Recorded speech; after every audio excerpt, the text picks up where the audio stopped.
Sure. Good afternoon, and my name is Angela Foxall. I'm the Director of Assessment at the Illinois State Board of Education.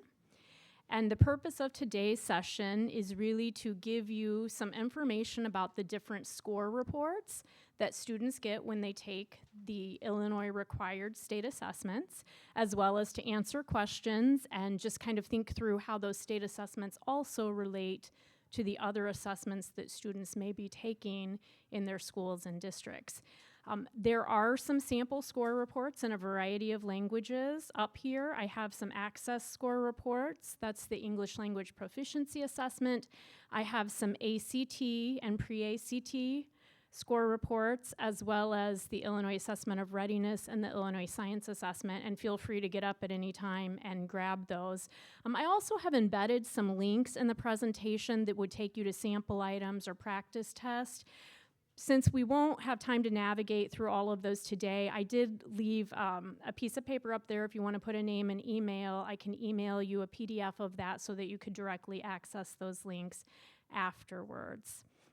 Feel free to stop me and ask questions. We're a small enough group, that's absolutely fine. So if something occurs to you as we're going through, please feel free to do that. And I'm going to try and leave about 15 minutes at the end also to take questions.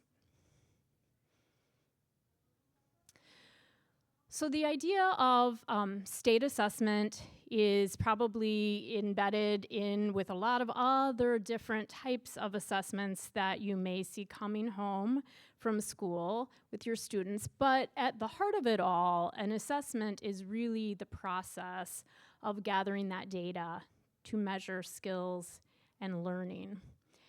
And I think it's very important to remember that the score is an estimate of student performance. And we will talk a little bit more about that as we go into the individual score reports. A student is never a single score, and we always recommend that multiple sources of data be used. So multiple test scores, work, performance, observations, be part of any conversation about educational decisions. There are many ways in which learning can be assessed. Some of them are formal, and some of them are very informal. And there are also different ways of measuring and reporting out, and differing assessments will show you different things about a student along their learning journey.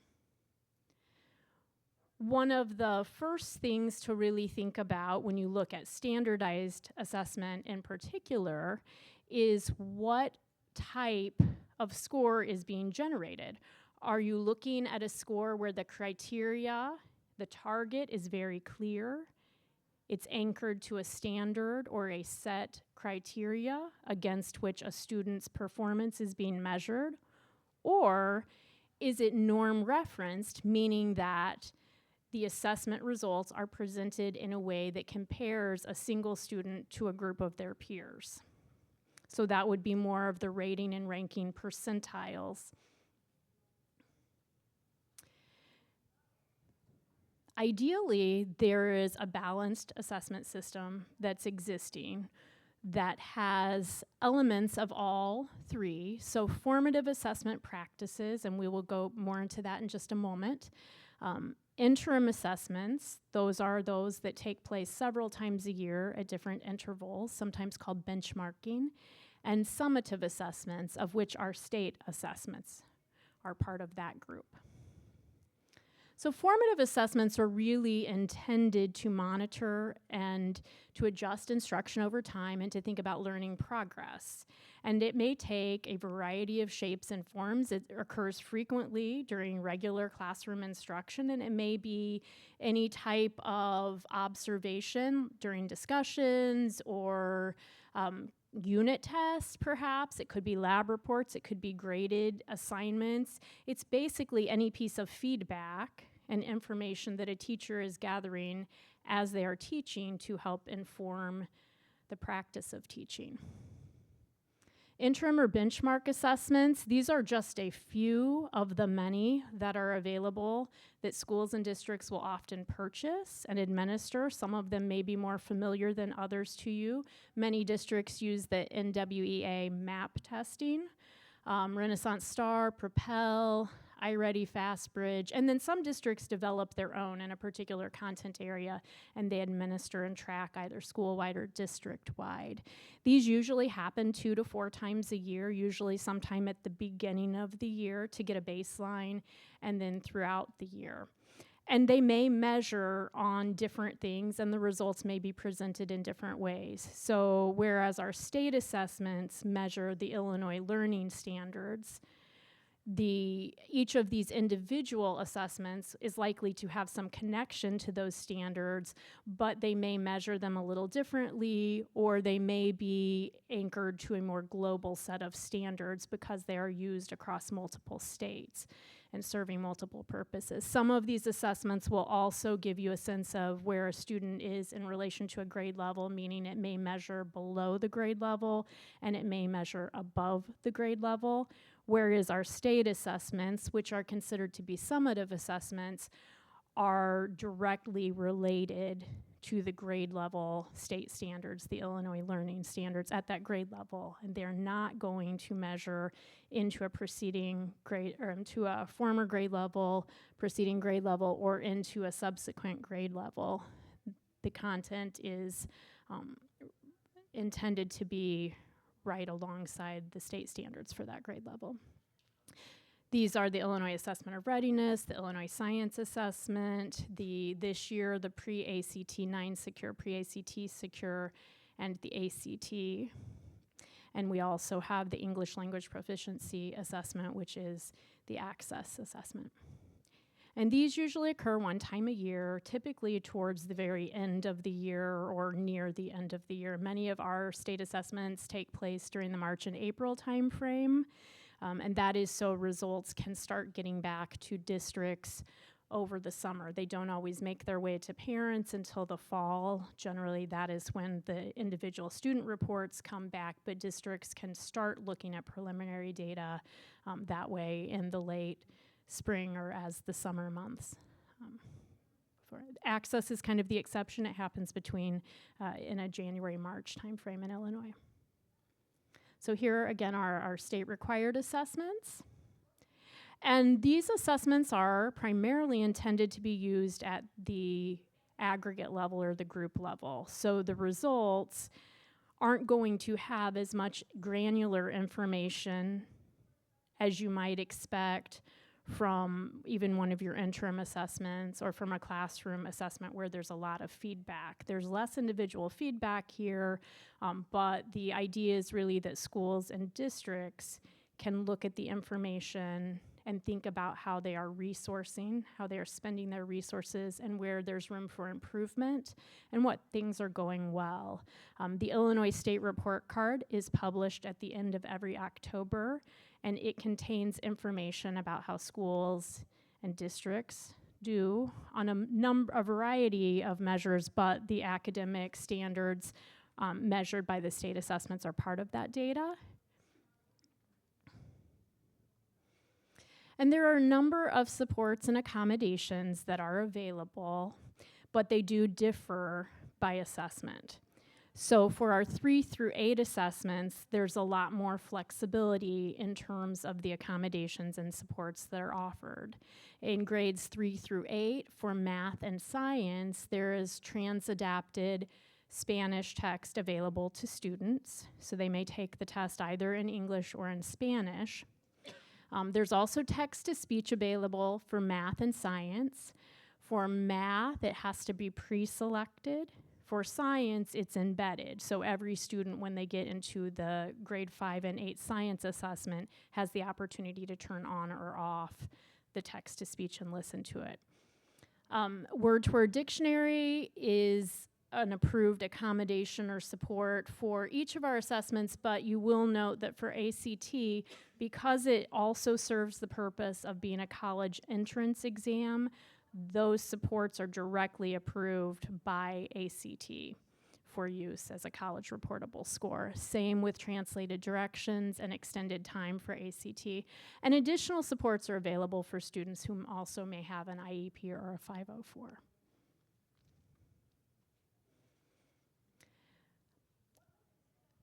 Please. Thank you. An IEP is an individualized education plan. That would be for a student who has been identified for special education services, and it really is an individual plan that may talk. So if a student, for example, needed a Braille form of the test or they needed sign language, that would be included as part of the IEP plan, and then it would be an accommodation that would be made available. A 504 it could be for health reasons, it could be for other conditions. Sometimes a student who may have attention deficit, hyperactivity disorder, ADHD might be identified for supports on a 504, and those are part of the supports that can then be extended as part of state assessment. So that could look like separate seating in a room where there's less distraction. That could look like extended time, but those are additional supports available for students with a specific plan. So all students in grades 3 through 8 take the IAR unless they are a student with the most significant cognitive disabilities. We do have a test called the Dynamic Learning Maps Alternate Assessment, and that is administered to roughly 1% of students across the state for English, language arts, for math, and for science at the appropriate grade levels. And that spans all the way grades 3 through 11 in the respective subjects. If you have questions about that, I did not put much information in the presentation, but I'm happy to walk through those reports separately. So students in 3 through 8 take what we call the IAR, or the Illinois Assessment of Readiness. This is the test of English language arts, and that's distinct from English language proficiency. This is English language arts and math, and most students, nearly all of our students, test online unless there's a specific need for a large print book or for some other reason that a student may need a paper copy of the test. The English language arts has 2 units. They're a little bit shorter at grade 3, and then they get a little bit longer as you move into grades 4 through 8. Occasionally, a student may be asked to take a field test. That's basically a tryout of new items, and that helps us to know how those items are performing and whether they are valid and reliable items to include on a future test. Math has 3 units, and each of those are 60 minutes, and again, students can take the assessment in either English or in Spanish. And all students can use text-to-speech, and that text-to-speech is either in English or Spanish, depending on the version of the test that you've selected, the language you've selected. And that for math does have to be indicated in advance, or it won't show up when the student logs on to their test. I wanted to show you just a few samples, and then again, as I mentioned, if you want a copy of the presentation, it is linked directly to some practice items that would let you see a little bit more of what the assessment at each grade level looks like. This is a grade 4 math sample. So you can see there are several different types of items, but a number of them do have response boxes where students are explaining their thinking, and they are providing an answer as well as an explanation. Maybe it's using an equation, maybe they're writing it out, kind of depends on what the prompt is asking for.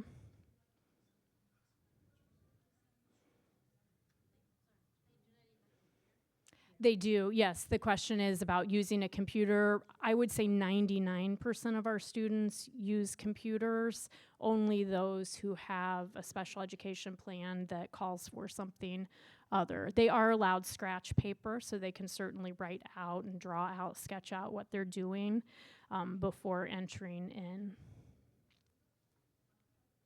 And here's a grade 7 ELA sample, actually a couple of samples, so you can see some different types of items. So some of them will ask students to navigate a piece of text and then to answer multiple choice. Some of them are what we call technology enhanced, where they're actually dragging support and details directly out of the text.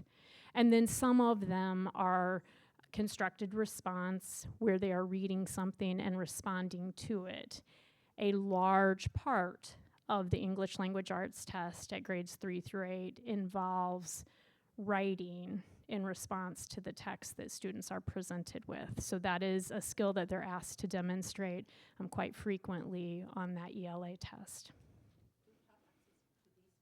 You can see, so up at the top, that link will go, it'll be a live link, and it does link back to some practice items.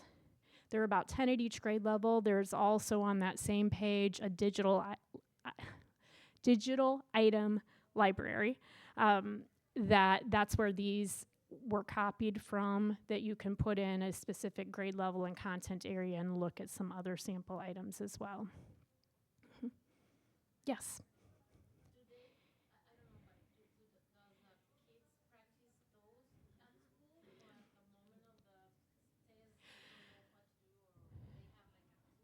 So good question. The question is about when students are actually practicing and interacting with the platform, and that is really going to depend school by school. There's also a tool that is accessible by these practice items that is not about the content, but is about the navigation of the platform, where to find the tools, how to use things like drag and drop. That is also available to students, and all of that is available to you. You can follow the link and get to the same resources that teachers have in their classroom if you want to take a look at what those items look like, or the way in which the platform, you can navigate through the platform. So there are, in that digital item library, they're just like PDFs basically of the item, but in the practice items, it will take you into that platform that students test on. It's called TestNav, and it will allow you to click through and see what some of those additional features within the platform look like. So that could be like, where do you find a ruler if you're doing a math test, or the calculator at the grades where it's allowed? Where do you pull those things in on the screen and click through pages, or how do you scroll down? And all of those are important pieces of the testing experience, especially when a student is starting grade 3 and maybe they haven't had as much opportunity to use the computers. They test on their own devices, whatever devices the school is using. So if you're in a school that uses Chromebooks, that's likely what the student is going to test on. If you're using iPads, that's likely what they're going to test on. And the reports, I will run through quickly because I'm going to, in this amount of time, try and get you through what each of the reports looks like, but I'll also stick around for a few minutes and try and answer questions. And again, there are samples up here. But as a parent, you'll get a few things back on this report, and math and ELA have their own reports. But they look very similar. So you'll see a code, a QR code that you will get. It used to be called, that would take you to what's called a parent portal. It's now going to be called a family portal. And within that portal, there's a little video that will walk you through the different pieces of the report and what they mean. It's available in 6 languages. And there are also some other translated reports available within that portal that will walk you through what the report means. And you can see if a student has taken the test in a prior year, you can see some of that information as well. So that's what that code and click will get you to. Now, down here is where the student score is going to be. Along the side is what we call a scale score. So usually if you're thinking about a test that you might get back from the classroom, it might tell you how many out of how many you got correct. So 9 out of 10. That's what we call a raw score. The scale score is a translation of that. So it just moves it over onto a common scale so that it means roughly the same thing at every grade level. One change that you will see coming this fall is that instead, for the IAR, instead of 5 performance levels, we are moving to 4 performance levels, and they will be defined slightly differently. They'll be called above proficient, proficient, approaching proficient, and below proficient. We're hopeful that these will be more descriptive and give better information about where students are. Part of the process of moving toward that is to develop what we call performance level descriptors, and those are short descriptions of what we might expect student performance at each of those levels to look like. And we are also putting together some sample items that show this is an item that a student at Proficient would be likely to get correct most of the time. This is where a student might get correct if they're at that approaching proficient level, to kind of provide some more information about what do you do next, because there's not always a lot of that information directly in the report. It's really meant to be looked at in relation to the other data that you're receiving from the classroom. But a real quick look. So this will look a little different because there will only be 4 levels. But you will still get a student scale score, so that's where it says child score. And then if you see these arrows right here, it's kind of a band. Sometimes that's called a confidence interval. Sometimes people will refer to it as a score range. And the idea is that on any day, a student could take the test and their score would be likely to fall somewhere within this range. So that is telling you how likely the student, and that's why I said an estimate of student performance, because if I took it on Monday and my score was 787, maybe it would be 785 on Tuesday. I didn't sleep as well the night before, or there was something distracting me during the test. So that gives you an idea of where a student would be likely to fall. You will also find, and they talk a little bit about that, where they will tell you how many points higher or lower, so there will be a numerical value that you can see as well. You'll also see information if a student has taken the test in prior years. You will see information about their growth. How much have they grown in relationship to other students who have taken the test and scored the first time at the same level or range. So it's taking that little group of students that scored in the same place and how much did they grow from year to year. You'll also have on the back side some information that is about the actual content and the different pieces of that broken out, and it will give you just a relative score. So lower than what you would expect readiness to be, middle, or then higher than. So that sort of gives you a quick glance when you break it out. So things like major content would be, at this grade level, would be multiplication, division, area, other measurement, and basic functions. That would be the major focus of most of the standards. But there would be additional and supporting content like solving for perimeter, modeling, showing how you do the item, and that's what you saw on the sample. And then how do you express your mathematical reasoning? The sample said that 2 students answered the same question, which one had it right and why. So that would be giving different rationale for those. The ELA report looks very much the same. The only difference is that on the ELA, you're going to have an overall reading and an overall writing indication on the back of that report. So everything else is structured the same way. You'll get a scale score and you'll get that range. You'll get the student growth, and then you will have some additional information also on ELA about reading and writing. These will be updated in the fall, but here is a screenshot. If you were to follow that link, you would scroll down all the way to the bottom of the page, and there are parent resources.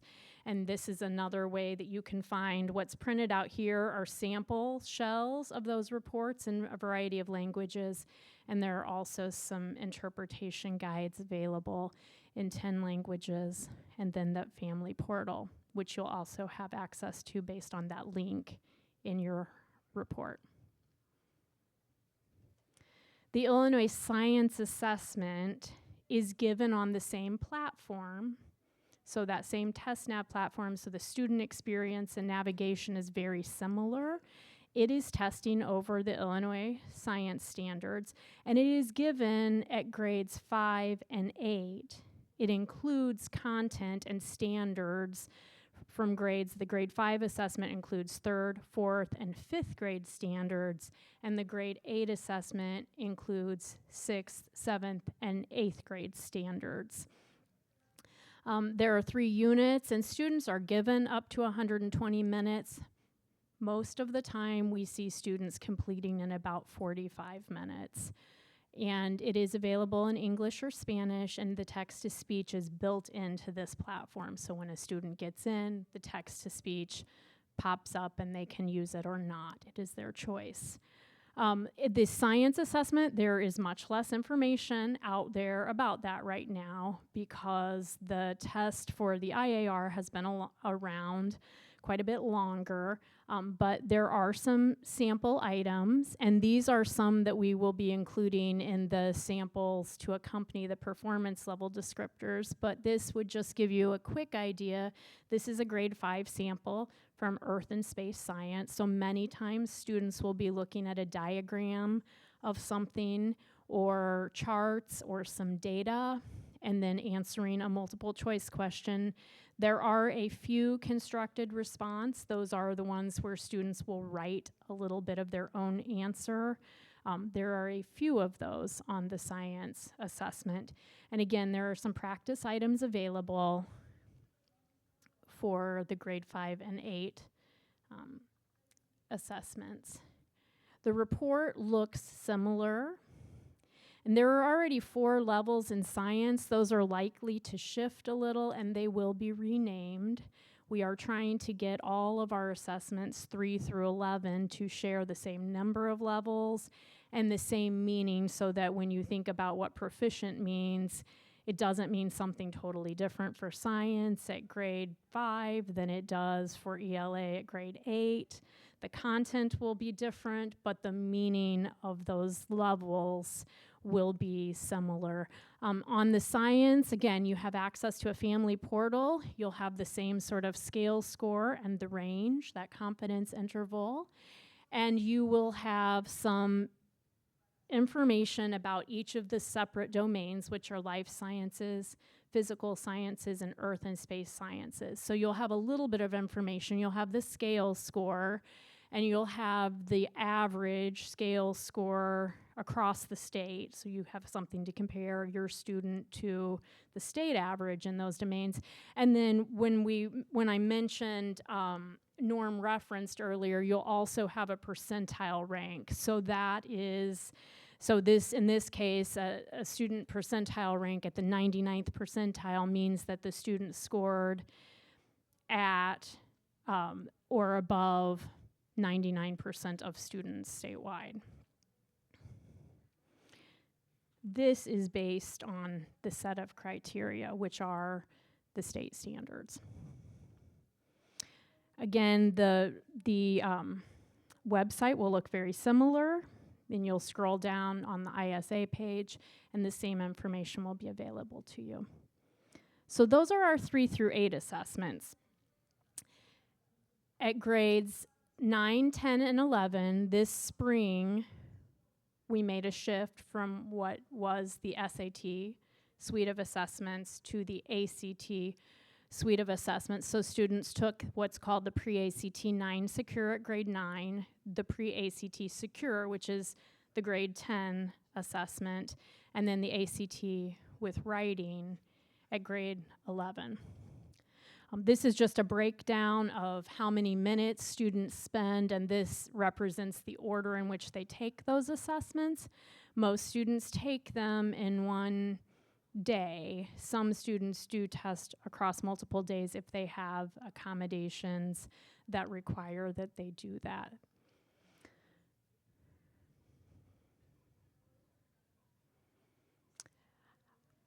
These practice tests, again, are linked, and I've just put some directions. I can't snapshot those because they are not ones that we developed. They are owned by a vendor and not by the state. So if you navigate using this link, there will be at the bottom, you won't use a username or password, but if you just click on practice test, then it will pop up and you can take a look at the pre-ACT 9 Secure or the pre-ACT Secure. A student can run through, or you can run through and see what those items look like.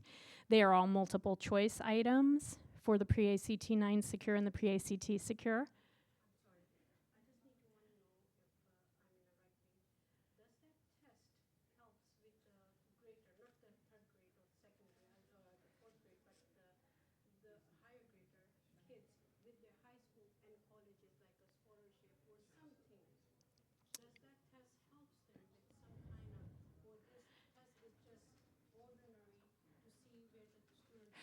So multiple purposes at high school. So you're absolutely right.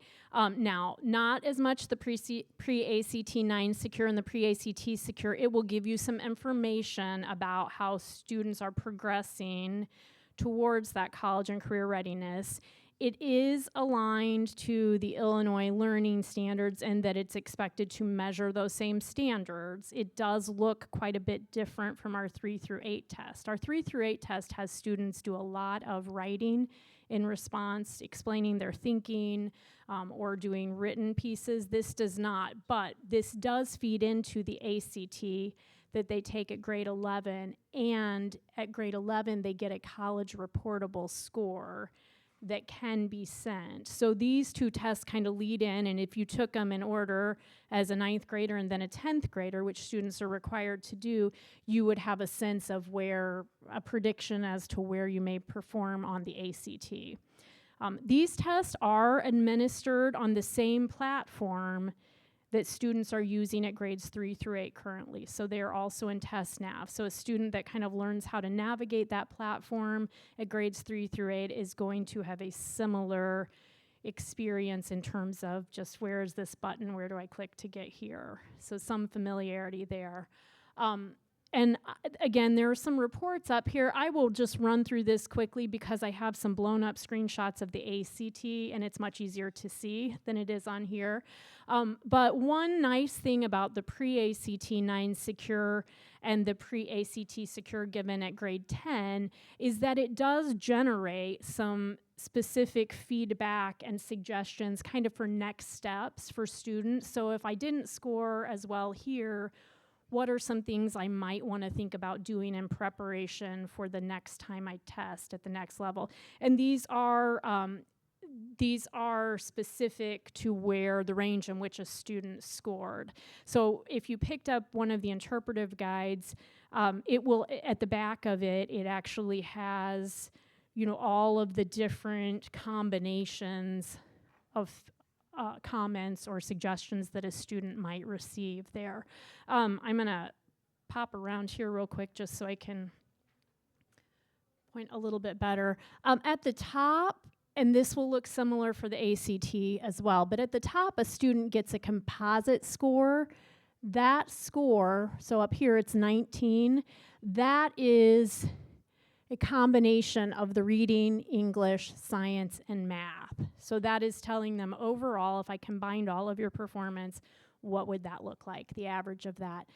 They also get a STEM score. That is the combination of the math and science components. So that's just a direct average of those.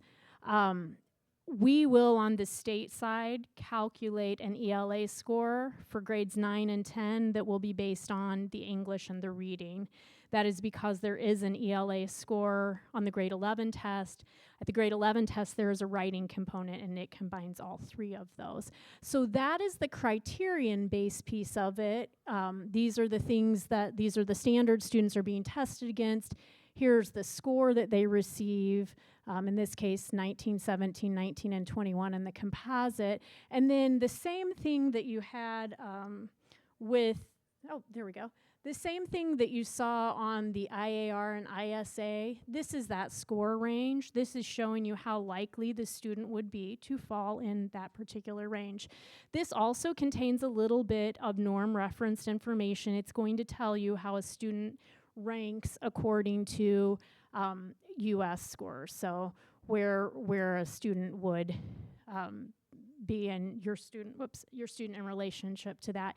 And then at the bottom, there's a little bit more detailed information. So it does tell you how many items the student got right out of those that were available and what kind of area of math it was related to. So algebra, how many questions, and then the percent correct. It shows that some of those sub-reporting or subcategories there. Yes.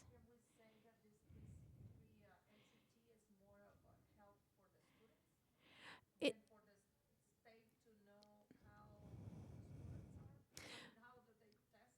so this does have a little bit more detail than some of the other reports that may be helpful to a student at high school. We still use the results at the state the same way, because what we are looking for are patterns in performance, opportunities to help schools in response to where they're performing overall. And the data that we get back is really most important to us at that aggregate level, not at the individual student level. You're still likely to get much more feedback from classroom teachers and from the information that you're getting from the school. This is kind of a one-time shot. This is how the student did on this day. Again, this is the likely range of where they scored.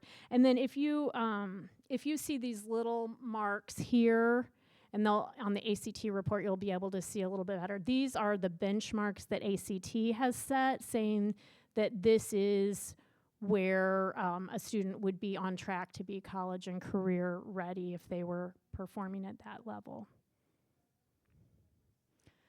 The ACT with writing then is the test that students will take at grade 11. And we do administer all portions of that test. ACT is in the process of making some changes, so students who may take it on a national testing day, if they sign up and pay to take it, they may have a choice of science or writing. We test all of it so that the student gets that full score and all of the information. And that is because that's what aligns to our state standards. So our state standards, English language arts, do have writing standards embedded, so this has that writing portion. Again, it's a similar experience to get to the practice test, and then a student can take English, math, reading, science, and writing to kind of get a sense of what those items will look like. The student report is pretty similar in many ways to the pre-ACT. I'm going to go through this one kind of piece by piece, though. So here's what it looks like. They get a front and back. This will come to this. If the student has a MyACT account, they will see their score before probably the school does.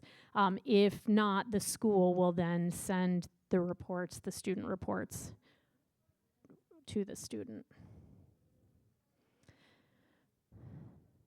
So here, this is just kind of breaking it out a little bit more. So here's that composite. Again, it's the average score of the math, science, English, and reading. That's what's up top. Looks very similar to what you see on the pre-ACT test. And then here is the actual score, where that darker line is, and then the score range, where a student is likely to score.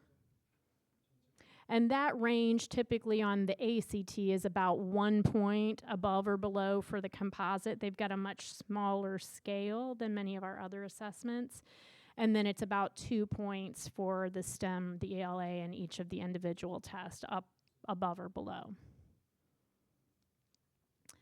There's also a line on there. Again, it looks kind of like the pre-ACT, where it's going to show you what ACT considers to be the college readiness benchmarks, and that is based on information that they have collected about student performance in first-year courses at a college or university and the curriculum being studied in high schools. Here are those benchmark scores for math, science, STEM, English, reading, and ELA.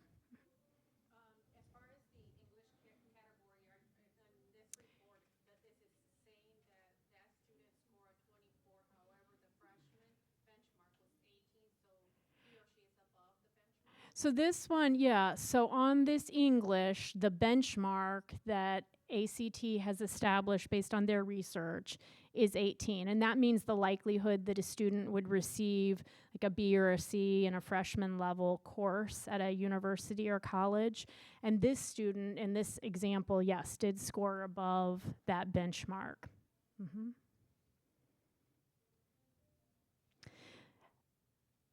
We talked a little bit about this on the pre-ACT, but that STEM score is the math and science.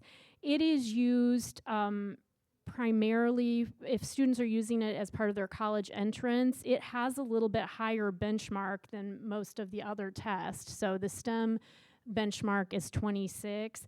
It is used primarily for students who are trying to enter into a specific program in the sciences, maybe engineering or another program where the expectation for what they may already come in with in terms of math and science might be a little bit higher.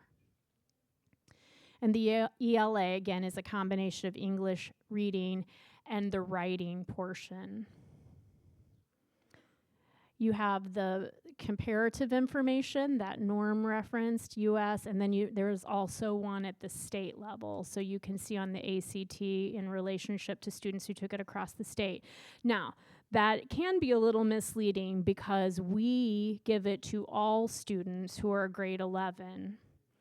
There may be students who have also taken it on a national testing day, maybe even multiple times because they are intending to use it solely for college entrance. And so if you look at a state where it's not given to every student, but it's just students who are choosing to take the assessment, you might see and you may expect that those scores could be a little higher overall. And then this will show you again the subcategories and those reporting categories, so you can get a little bit more information about where students are. And if you were to go onto the ACT website, there are some suggestions for what students can do in terms of if I'm a little lower here or a little higher here, what are the next steps for me that I can do in terms of improvement. This shows points earned and points passable, and then the next one shows the percentage of correct answers for the student. And then the bars are visual representation, just how far in, and then this readiness score. And you'll see that readiness range, again, is showing you to students who have met the ACT benchmarks. How are they performing in each of these separate reporting areas or subcategories, and where is your student in relationship to that? And there will be a little check mark if your student falls into that range.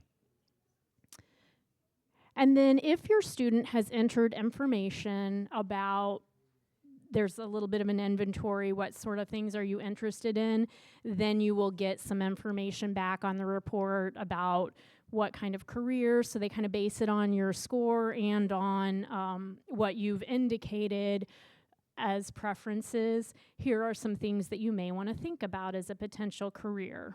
Now that will depend on the extent to which a student has provided information, and again, they will show according to that interest inventory, how does it match? How does the student's interest on each of those individual questions match to where other students who indicated that as a major? And it's just the idea is that students would have, maybe something would spark them, maybe they hadn't thought about a particular career path or something that they may be really good at, and this might help them think, oh, maybe that's something to look into. And then this shows progress towards, ACT has their own National Career Readiness Certificate. And this shows kind of how they would be progressing. They have a separate work keys test that renders a score. We do not give that, but in some school districts they may use that work keys, and it primarily feeds into the trades and some other post-secondary programs. Now, we've got about 10 minutes left, so I'm going to go through the access and then I'll open it up for some questions. So the access test is the test that any student who is identified as an English learner is required to take each year until such time as they meet the criteria for what we call reclassification, which means they become a former EL. and they are exited from services. But this is the way in which identification occurs. Anytime a student enters a school district, the family is asked to fill out a home language survey. 2 questions on there. 1, does the student speak a language other than English? And is a language other than English spoken in the home? Any student for whom the answer is yes to either or both of those is then screened using the WHEATIS screener. And that determines whether the student will be eligible for services and supports. If they are identified, then parents and families have the opportunity to deny the services, but the student still is tested using the access test until such time as they meet the exit criteria. And the access test assesses 4 different domains: listening, speaking, reading, and writing. It is primarily given online now, although there are components that are still written. So kindergarten students, it's a completely paper test. And for students who are in the lower grades, the writing component is paper-based, even though the rest of the assessment can be taken online. The kindergarten has a slightly less testing time overall, and then grades 1 through 12, this is going to depend on the level at which a student is, even within that grade level, in terms of how long the test actually is. And this is a sample. Again, you can access practice items, so you can go in and take a look. I put one that's in the reading domain because it's easy to put up on the screen, but if you wanted to know what the listening piece looks like, you could go in and click and hear and have a better understanding of what that looks like at a variety of grade levels. And then the score report, again, you'll see many of the same components that you saw on other scores. You're going to have a scale score over here, and this is going to represent the range of that score, or the confidence interval, confidence band. You're going to have a proficiency level, so they have a different set of levels, and you'll see according to each domain where that proficiency level falls. And then you'll see the composite scores down here. So comprehension is a combination of reading and listening. And then you have, you've got the overall score, the composite. This is the score that is used for reclassification or exit from EL status. So that 4.8 is a combination of all 4 domains. And then with this report, with this parent report, you will get a little bit of information. It is specific to where your student scored, and it will tell you what a student at that particular proficiency level. It's a truncated, so they don't round. They just cut off the whole number. That's what you'll see down here, and then it will tell you at this level, this is what students are typically able to do.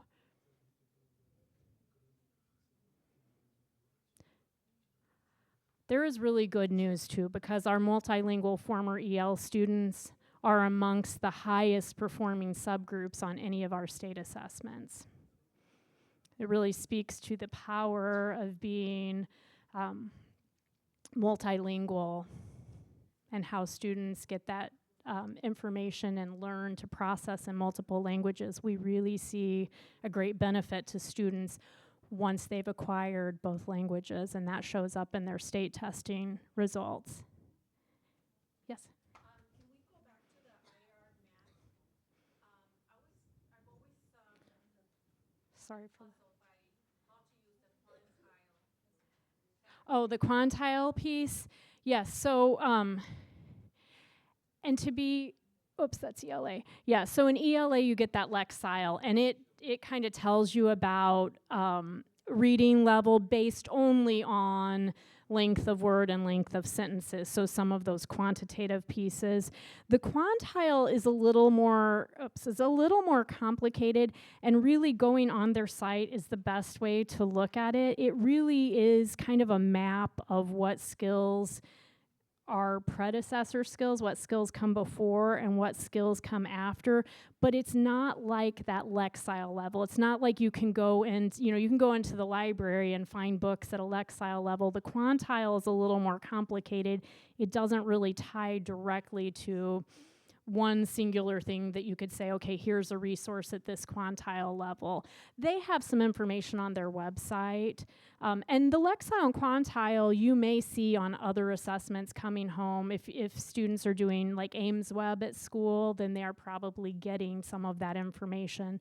Some of those interim assessments have a Lexile or quantile built into them, primarily Lexile though. Yes, and then I'll come. So I had a question pertaining to access. Okay, So if 4.8 is the cutoff to exit the program, correct. what's the maximum amount of points that you can get on that test as a composite? Oh, whoops. Yeah, it is 6. So you got to do pretty good. Yeah, you do have to do pretty well across multiple domains to. Didn't do too good in one, bring down the composite. And there are a number of students who would look like they would exit based on every other domain but one. It seems to be at the earlier grades, it seems that writing is the domain that is more challenging, and that makes sense. At the upper grades, sometimes it appears to be speaking in terms of the domain that is more challenging for students, or that may keep students from exiting even when they have achieved on the other domains. My education background is in Korea, and I just learned a new language here, which is text-to-speech.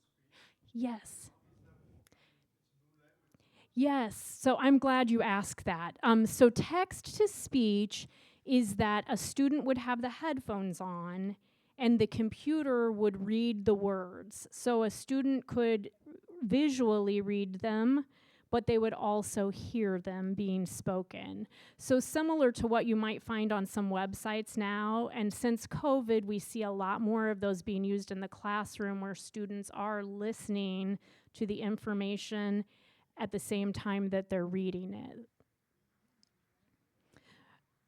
So it would basically be like if I took this piece here and you can see the text, but what it would happen for a student is they would see the text and then the cursor would kind of move and it would say, in Illinois, students must receive an overall composite score of 4.8 to exit. It will read exactly what's on the screen to the student through their headphones. Yes, that's not available at the high school assessments, mostly because those are also functioning at that grade 11 test as a college entrance exam and rendering that score, and they will not allow for text-to-speech unless a student has a specific IEP for that.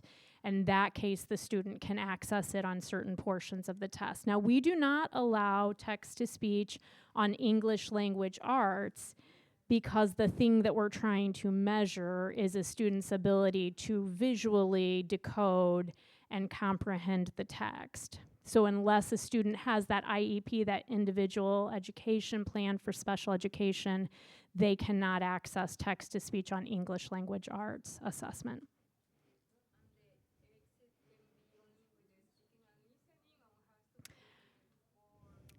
All 4 domains. In Illinois, the exit criteria currently is 4.8, and it's the average of all 4 domains.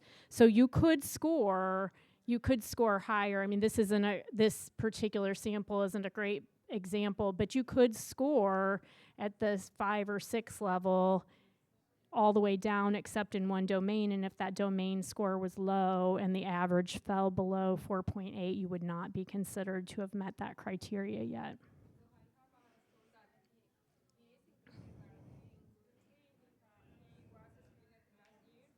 Mm-hmm.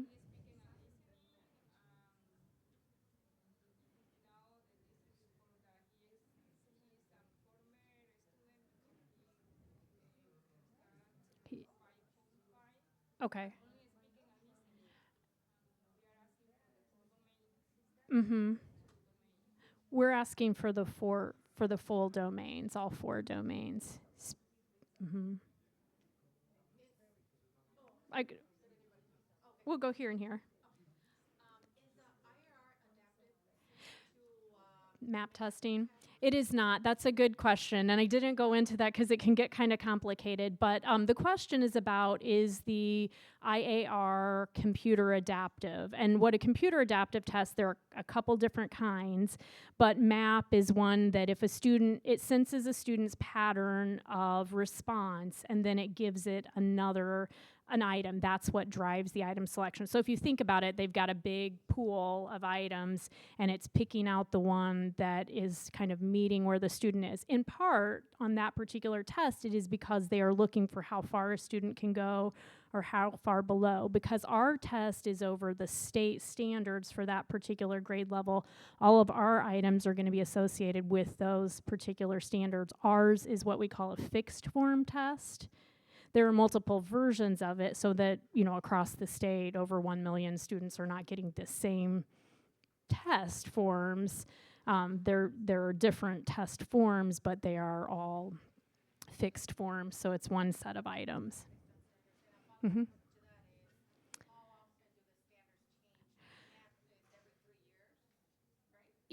I am not as familiar. I don't want to speak to the NWA MAP test because I don't have that expertise in their particular product.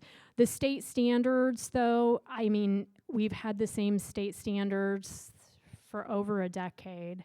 And those are the Illinois Learning Standards, or the Common Core Standards is the way you may hear them referred to elsewhere across other states. So. Now the performance levels, that standard setting where we set the cut scores, that also only occurs and that may have been more what you were asking about. So this will be the first time in about 10 years that we have reset what it means to be proficient, what it means to be above the categories. Mm-hmm. And you had a question?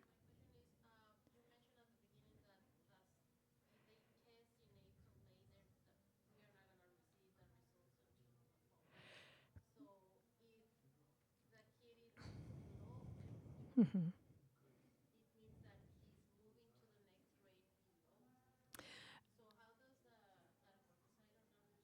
How does that work? So one thing I would remember is that I wouldn't rely on a single score. Hopefully, if a student is needing additional support, you are getting feedback from the school a couple of different ways. That could be with their interim assessments, that could be with the feedback that you're getting in the classroom or conversations with the teacher, or other diagnostic type of tests that they may give to a student if they're struggling. And then you could look at the state test. But again, the state tests a sample of a whole lot of standards, and it just samples from that to get a 1 point in time. And so while it can be used to, we would call it triangulate, look at multiple pieces and be one piece of that data, it should never be the single piece of data that drives a decision. On your pre-ACT Mm-hmm.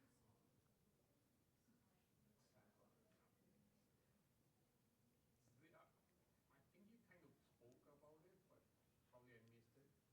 Whoops, this one? Is